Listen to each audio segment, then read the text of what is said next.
Hey guys, today I'm going to show you how to change the radiator on this 2006 Dodge Durango. If this video is helpful, can you smash that thumbs up button and leave a comment down below for the YouTube algorithm? Really helps out a lot. First thing I want to note is that it doesn't matter if you have the 5.7, 4.7, or 3.7, the radiator is the same. So we're going to start by popping our hood here. First thing we need to do is empty the radiator if it's not empty already. Takes a 10 millimeter hex key right there and open it up right there like that. Let that drain all the way out. You can crack the radiator cap and that will help it drain faster. Only drain your coolant if the engine is cold. While we're waiting for that to drain, we are going to remove this plastic piece right here. You need to pop up these Christmas tree tabs. So you're just going to stick something underneath of them and pry up. I'm just using these. You just need to get on either side of it and then just pry. There we go. You see they're just little Christmas tree tabs like that just pop down in those circles.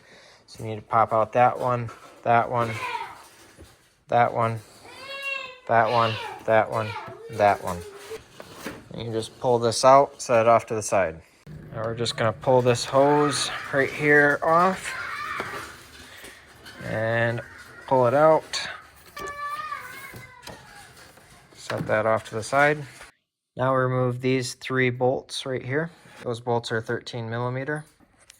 Now we're going to crack loose this 10 millimeter bolt right there. You don't have to totally remove it, just loosen it. Now we can wiggle this loose like that. Pops off. Set this to the side. Now we're going to remove this clamp right here, just loosen it and move it back on the hose. And then we're going to kind of try to twist and get this hose to pop loose and then pull it off. I'm going to have these big channel locks linked in the description. They work great for breaking those hoses loose like that. Now we need to remove 4 bolts.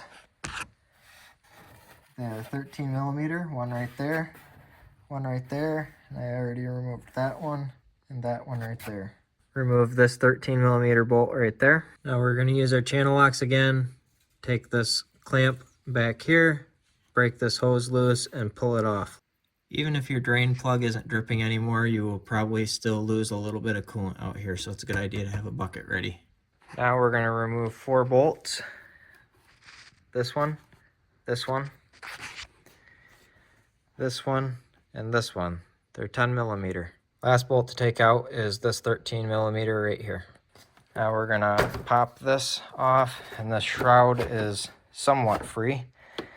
So now we just need to pull the radiator up and out of here. The only thing that will probably give you a little bit of a hard time, first try to get these as far forward as you can. Make sure that this is out of this bracket here. Underneath here, the lower radiator hose mount right here is going to want to catch on the fan shroud. So if you can get this fan shroud somewhat out of the way, either pull it up and try to get it out of this clip here and pushed forward as far as you can. That'll help you out. The other thing is that the radiator is obviously mounted between these 2 brackets here.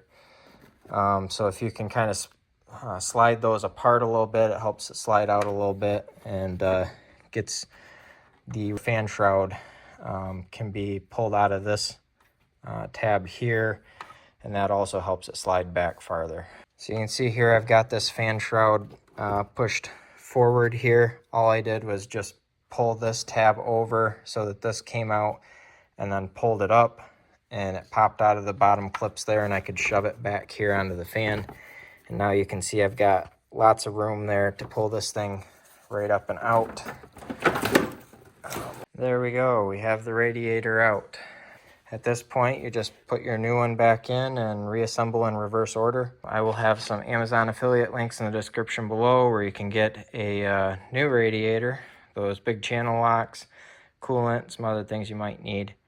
When you're putting this back together and you get the radiator side brackets here screwed back into the radiator, on the bottom of each bracket there's a little tab that the radiator needs to slide into it. You see, this is part of that radiator support bracket, and that needs to go right there into that hole. But I hope this video is helpful. If it was, smash that thumbs up button. Leave a comment down below for the YouTube algorithm. Thank you for watching, and have a good one.